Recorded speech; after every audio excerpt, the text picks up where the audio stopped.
The night came, we started a fire, had our fill of food, and took some much-needed bush breaks. No reason not to. As we noticed in many directions people from different herds, some I had never seen before, not stopping, but heading toward Aeon Villa. Mostly those with small children or young adults that were sickly or looked injured. We offered our help or campsite, but every one of them seemed to ignore us, desperate to get to their destination, and just kept moving toward the town. The greatness of the injuries seemed beyond any of our abilities. Even Furnius was shocked at the severity of the wounds, many closer to death than life itself. From afar, from where we sat on a tall hill, we could see the people enter the city gates, and in the furthest distance a very tall white building with electric blue lights about it. Furnius, sitting, taking a chunk of cheese in his mouth, said, "That must be a hospital." "Hospital?" I asked. He just smiled, looking at it. "A place of healing for the sick and injured, with so many machines that can do so much good if used properly or so much bad." "Why didn't we keep going? I thought you wanted to get there quickly, and I wouldn't mind a hot bath and a proper bathroom." He looked to Colt, who wasn't looking back at him. His eyes were on the fire we had built. "Because I don't like the idea of heading into a crowded town that is constructed on debts paid especially at night. I'd rather go in the morning. It will also make us look less threatening to the town." "Well, it's not like we can do anything to them. It's just us four. Need I remind you of the stories of a girl who took out an AI with a few companions? No, they know of it here. I'm sure by now with all the travelers' mouths and tails, and they will be more prepared and more cunning in their ways to hide it." "Why would they?" Furnius asked again. Colt grew irritated, but still barely whispered. "Do you think the people would let anything happen to an AI that has healed their child or love?" "Well, I'd say probably not. Should we even destroy something that can save people we can't?" Colt looked to Fern. "If it was just that, no, but that's not the case, I'm sure." "But Colt, if you were in their shoes, what would you do if your child was in need of help and received it? We can't blame them." "No, we can't. If it was my child in need and there were no other options, I cannot even think of what I would do in their shoes. But that's why they are just as dangerous as the AI itself. Tomorrow, we will use caution, and we will be kind and considerate of our surroundings, understand everyone, and most importantly, Henry, keep your problems to yourself until I say otherwise." "I wasn't intending on it. My lips are sealed." "Good." Henry looked to Colt. "There is one more thing." "Yes?" Henry scratched under his nose slightly. "I think you should see if we can check in with the herd." "Why is that?" "Call it a hunch." Colt looked to Mac. "Is grandmother active?" "She seems to be. Would you like me to turn on my speaker?" Colt looked around. It seemed the traffic around us had dissipated for the late night. Colt took a breath. "I don't like the idea of it. Make it low as you can." Colt grew closer to Mac's ear as Mac laid on the grass to make it easier. "Grandmother?" he whispered. "Yes, dear. Is Abel with you?" "Why, yes, dear. He's coming in now. Let me go and fetch him." "Thank you." "Abel, someone wants to talk to you." "Who?" "Colt." The line sounded with static. "My stallion, are you there?" "Yes. Is all well?" "Yes. And what of the herd?" "I have tried to call to you, but it never goes through on my end. I'm glad you called to us." "Is all well?" For the most part, the herd is beginning to prepare to plant. No injuries, no qualms. Lavender, under grandmother's great care, is no longer on full-day bed rest. She can walk a little, and the pregnancy seems to be progressing healthily. "Then why were you trying to call?" "To be sure of your safety, my stallion, but also the other night, something happened." His voice was shaking. "What?" "Harlt's. I went to charge him for his memory core not to fade, as he runs low on battery each month, and it was torn apart in the box. The chip broke, feathers and metal just ripped to shreds. I don't know what could have done it, but Harlt's is gone. I'm sorry, my stallion, I have failed you." "Do not trouble yourself. That would have been the outcome eventually, today or tomorrow. I am not upset with you over it. There is one thing I should mention." "Yes, my stallion?" "Do you remember Chain from the hunt we went on together years ago?" "Yes. How could I not?" "Well, he is making his way to the herd for some updates. Welcome him in. Give him my hut. It's the only bed that could fit him other than yours. Let him stay as long as he pleases. Feed him well. This is most important to me." "I shall do as you ask, my stallion. What should I do with the pieces of Harlt's?" Take them, put them in the incinerator in the lab.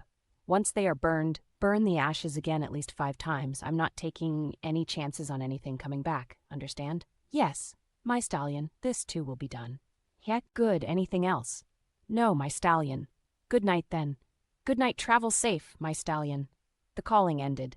Colt looked over to Henry, lying on his side near the fire on the grass, but said nothing until Henry spoke up with a smile that was calm. What, are you not going to yell at me? Accuse me? So on and so forth?